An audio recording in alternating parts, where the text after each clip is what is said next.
Yo, what is going on, ladies and gentlemen? Welcome back to another New World video. So today I want to go through and help out all my Musket players and talk about your role inside of wars. Now before we jump into it, I want to talk about how wars are even won and why they are so important. So as you can see on screen, these are all the benefits that your faction and your company will receive from owning a territory. Now at this point in the game, I'd say practically every territory on every server has been purchased. So the only way that we're going to acquire new territories is to go to war and win them. So if you've never been in a war, how do you even win one? Here's a quick crash course on wars. So as you can see, I have a map on the screen showing the battlefield of where the war would take place. So inside wars, the map layout will always be the same, but the terrain will actually change depending on what territory the war is actually taking place in. So the attackers will all spawn at the start located here at this war camp. The defenders will spawn inside the fort located here. Between the fort and the war camp, there will be 3 flags, A, B, and C. The objective for the attackers is to capture all 3 flags by turning the progress bar completely in their favor. This is done by having more people inside of the flag's capture zone than the other faction. The flag's progress bar can also be reverted if the defenders have more people inside of the zone. As long as the defenders hold the flag, that flag will work as a spawn beacon for any defender that dies. If the flag is captured, however, any attacker can now spawn at that flag's location, and the defenders will no longer be able to.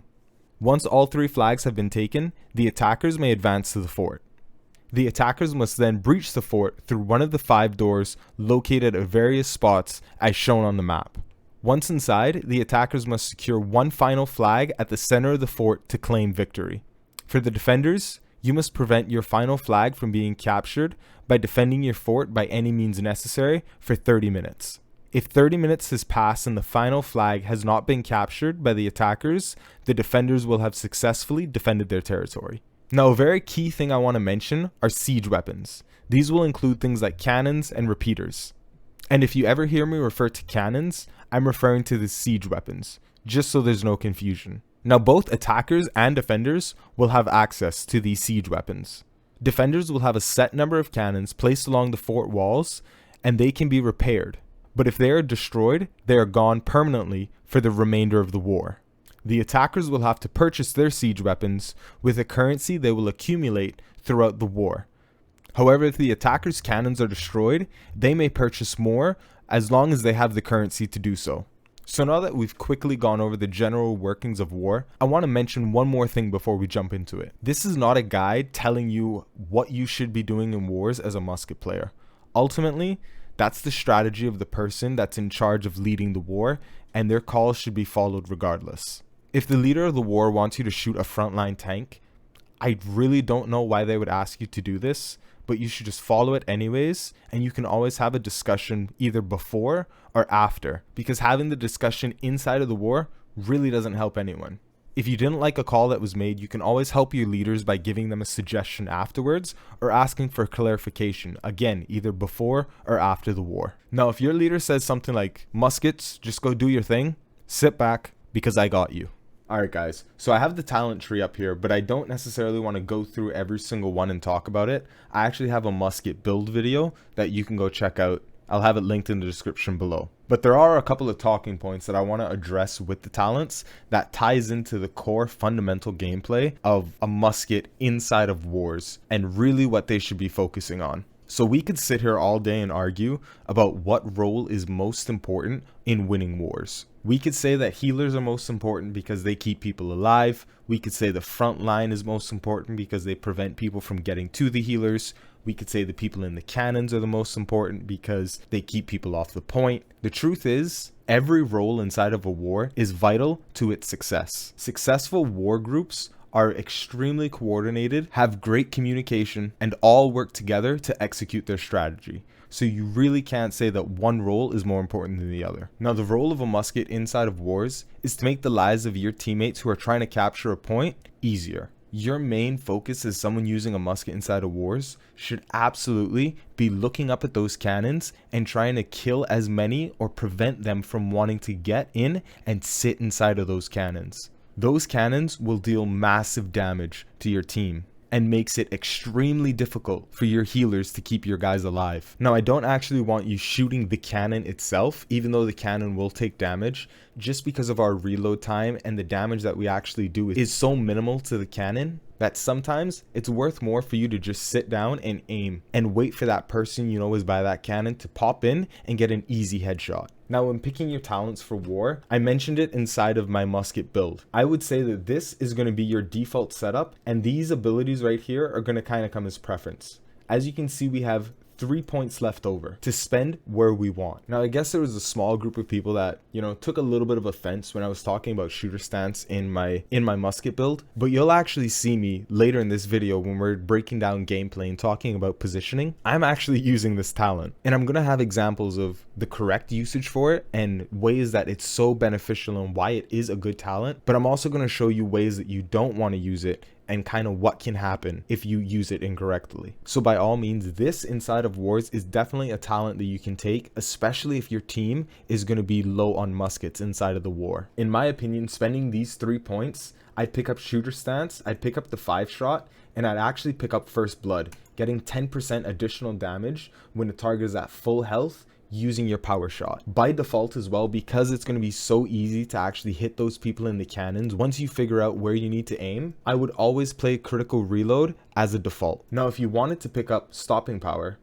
to be completely honest with you, our main focus is actually going to be those people sitting in the cannons. And stopping power does 120% weapon damage, so it is better than a basic shot. But as a musket player, you kind of have a tier system of what you want to be aiming and trying to kill inside of a war. Number 1 being the people sitting inside of the cannons. The people also standing behind the cannons trying to repair them, they're equally as important as someone sitting inside of the cannon, so if you can get an angle on killing them as well, take it. Now, if all is going well inside of your war and your team actually decides to destroy some of those cannons that are over the point, where should you be looking to shoot? Well, that's easy. You're going to want to look towards their back line and specifically try to target out their healers.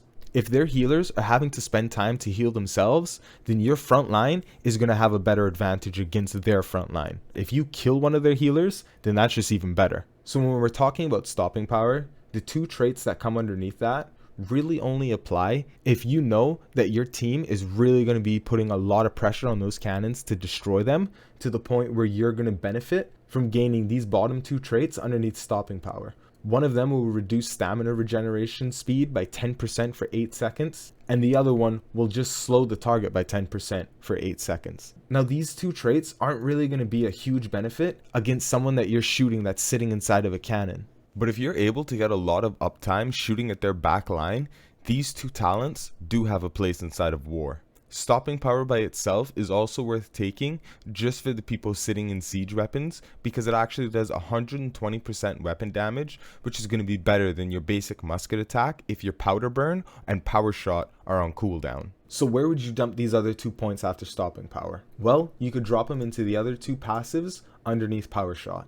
Again, First Blood will give you 10% additional damage against targets with full health, and Bullseye. When Power Shot is a headshot, it'll reduce the cooldown of it by 15%. So before we jump into the gameplay, I want to talk about weapon pairings in war for the musket. And for me, there's really 2 standout weapons that are going to provide a lot of support inside of wars. Number 1 being the rapier. Just for complete defensive reasons, with reposts, timing a stun to then use the mobility to get away is just absolutely game changing. It'll keep you alive and help you get out of some seriously bad situations, so I can't not recommend this weapon. So while we're on the topic of the rapier, I want to have full transparency with you guys and let you know that I made a small hiccup in my last video. When I was talking about the moonstone for the rapier, I said it was a 24% damage buff to players under 30% health. This is actually talking about your health and not the enemies. The gem that I was thinking of was the Cut Pristine Emerald, which gives 20% damage against targets that are under 30% health. Now, there is one instance that I could talk about where the moonstone could be good with the rapier,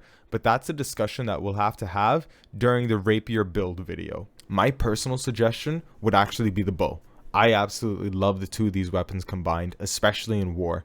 The main focus on the bow is anytime you have up poison shot or rain of arrows and you have a second where you're not shooting at cannons, swap out to that bow and literally just shoot that into the crowd and just put up as many debuffs as you can on the enemy team. It may not seem like much, but every little bit counts. You want to be making the enemy team's healers spend as much mana as possible. Now, if you went with a full intellect build, thinking about Fire Staff and Ice Gauntlet, I think that's a topic for another video.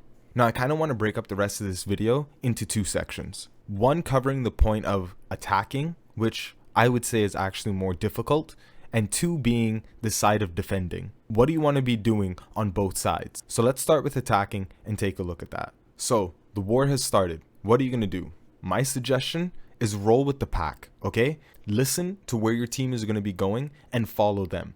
Don't push up too much. Try to stay in the back line. Now, I will say there is a little bit of an issue with render distance, to where sometimes you'll actually see the cannon spinning or shooting, but you actually won't see the person sitting inside of it. That just means you're too far out. You need to push forward a little bit more and you'll be able to see that person sitting inside the cannon. As far as I know as well, if you were to just shoot blindly at that chair, I don't believe you'll actually be doing any damage to that person sitting inside the chair. Hopefully Amazon can give us a render slide, or maybe they could code the game in a way that if someone's sitting in the chair, if someone can't see but they still shoot in that direction, something along the lines of, the projectile passing through, that person would receive damage. But as far as I know, shooting into an empty chair, you don't actually do any damage to the person. So getting into it, the battle's really started. Your main priority, cannons, cannons, cannons. We're always looking up at that wall, but we're not tunnel visioning, okay? Make sure you come out of that zoomed in animation, whether you're playing with the sniper talent or not, just to have a peek around you, left to right every once in a while. Again, the last thing you want is someone rolling up on you, trying to dive your back line, and you giving them a free kill just because you don't have your situational awareness. Depending on how the fight's going, make sure you're listening to your team. If you realize that you're winning the team fight on that flag, you can kind of push up a little bit, like right here, and gain some cover. So if the cannon on the wall is something like a repeater, it's not going to immediately turn and target you just because you're harassing them or possibly landing kills. You're actually going to have some cover to, again, play that peekaboo game. Get some cover, load in your shot, peek back out, blast away. Especially if someone's up on the wall as well, sniping down, this is going to give you some cover from them as well. Now, this is definitely very offensive, but also very dangerous. You really got to be aware when someone's pushing you, because if you wait too long, you can easily be killed if you don't know how to escape properly. You'll actually see that I'm playing Splinter Shot in a couple of these clips, but to be completely honest with you, I just didn't have the Azoth to respec, but I would definitely either pick up Penetrating Shot or Evade Shot in the place of that talent. But immediately after, you can see I'm not sitting on that bow and trying to hit people with it. I'm immediately swapping back to that musket, and I'm going either right back at the cannons, or I'm looking for healers or people that I know that are in light gear that I'm going to force them from trying to AoE on my team.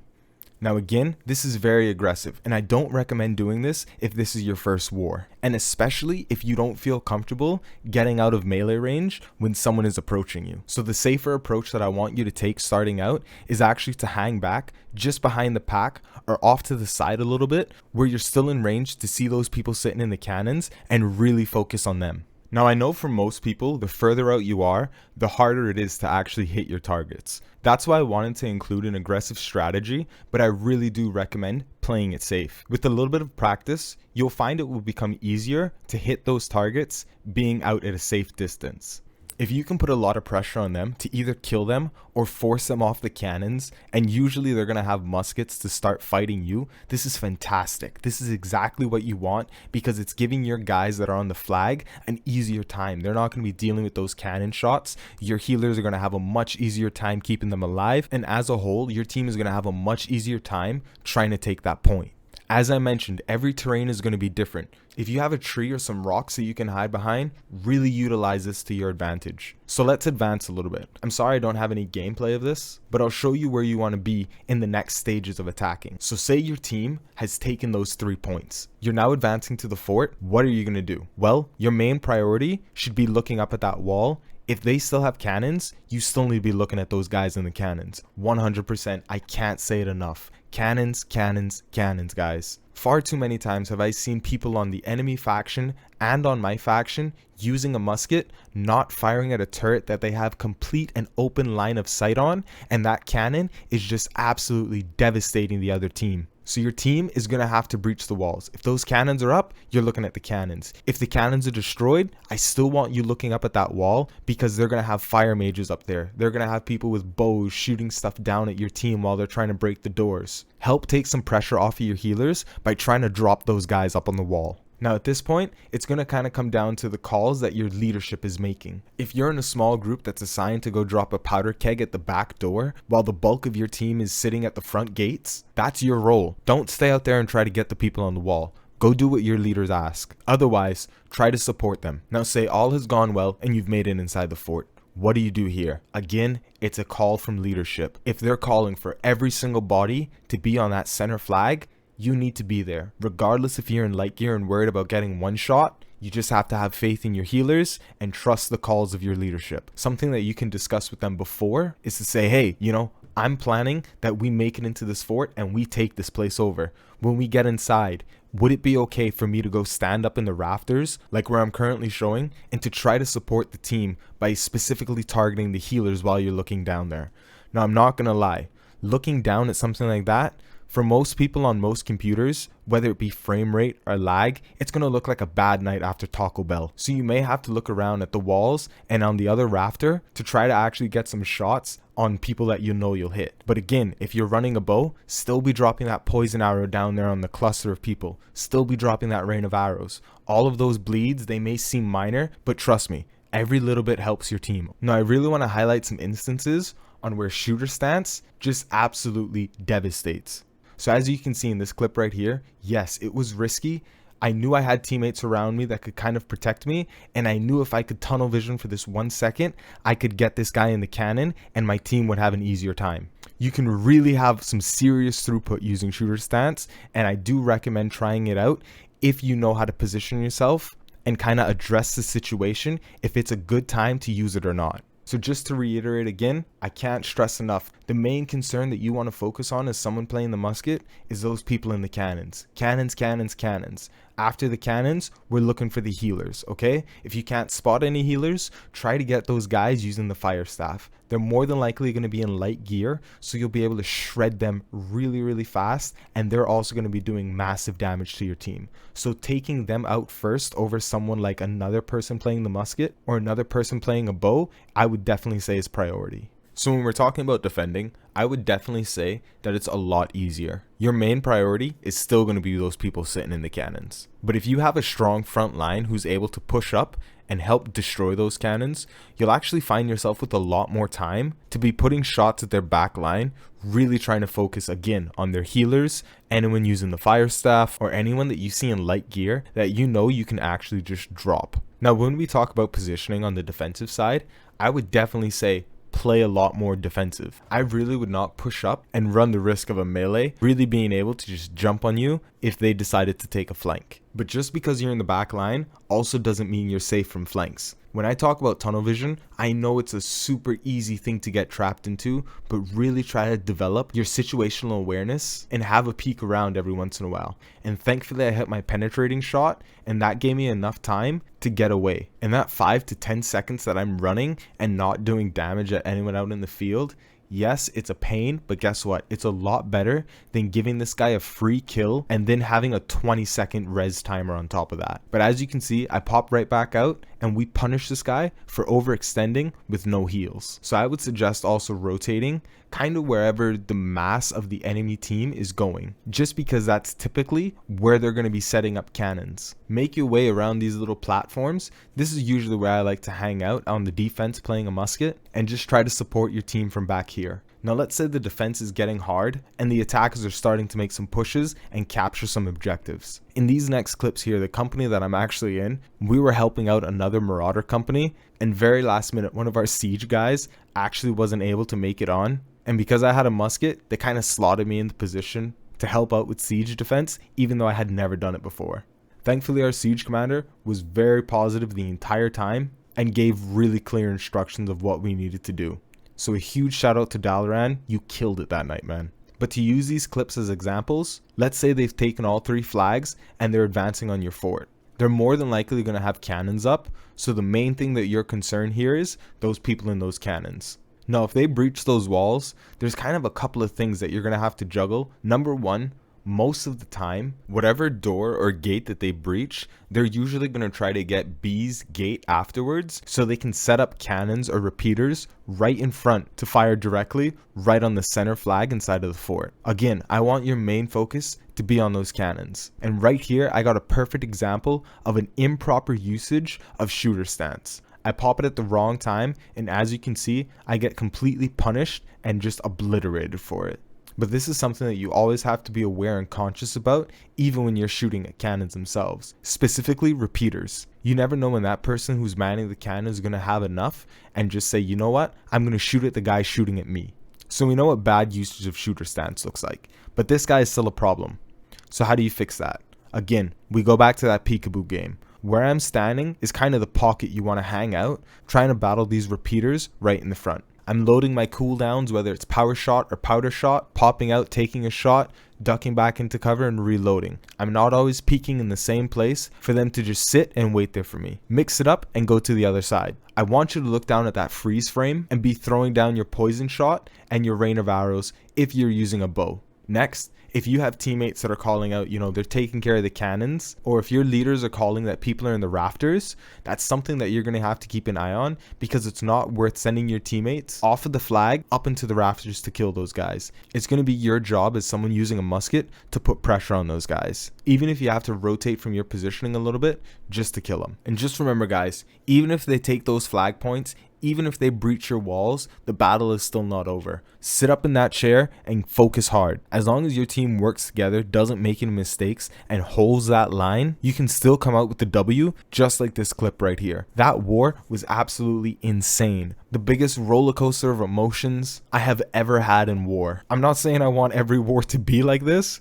but this is definitely amazing gameplay to have. I got to give a huge shout out to all of my Marauder frontline guys that were down there taking care of business. And that's pretty much it. You know what I'm going to say is a priority. Cannons. You want to be hitting those people inside of those chairs. After that, we're looking for healers, we're looking for fire staffs, and we're looking for people that are in light gear. Watch your positioning. Make sure you're picking good spots that gives you cover so you don't have to worry about unnecessary deaths. It's just a whole thing that you kind of want to put all of these pieces together, and you'll have a much more enjoyable and successful time inside of wars. Well, that's it for this video, guys. I hope you found some stuff out of it helpful.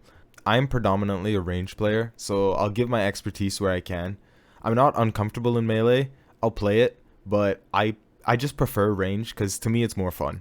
I'm kind of at a loss for words just about last video with all the support and the kind words that you guys gave. I don't think saying thank you is enough, but thank you. I'll definitely be making a rapier guide and going more into depth about it. I also had a lot of requests for a hatchet, so we'll have to take a look at that too. But I also want to know, what kind of content do you guys want to see? Would you be okay with montages or maybe more videos like this? I do want to start a series kind of breaking down some duels or small skirmishes, kind of giving my play-by-play and thought process about beating those popular setups or builds like, Warhammer Great Axe, using something like the bow or the musket, whether the secondary changes, great axe and shield, things like that. Is that something that you guys are interested in seeing? Let me know down in the comments. And if it is, hit that sub button and ring the bell so you can find your way back. If you found this video helpful, do me a favor and drop a like on it. Let me know. I genuinely cannot thank you enough for the support on last video. It really does mean a lot to me. Right now, I'm trying to do my best to grind to 60. I'm about to hit 50, and I know people say, when you're 60, that's when the real game begins, or the end game. But for me, personally, the grind of leveling is always the worst part and the most time consuming. So once I hit 60, personally, I'm going to have a lot more time to edit. So I'm trying to get there, and I'm looking forward to that. But, until then, thank you guys for being patient with me. Just remember, the meta. I'll catch you in the next one.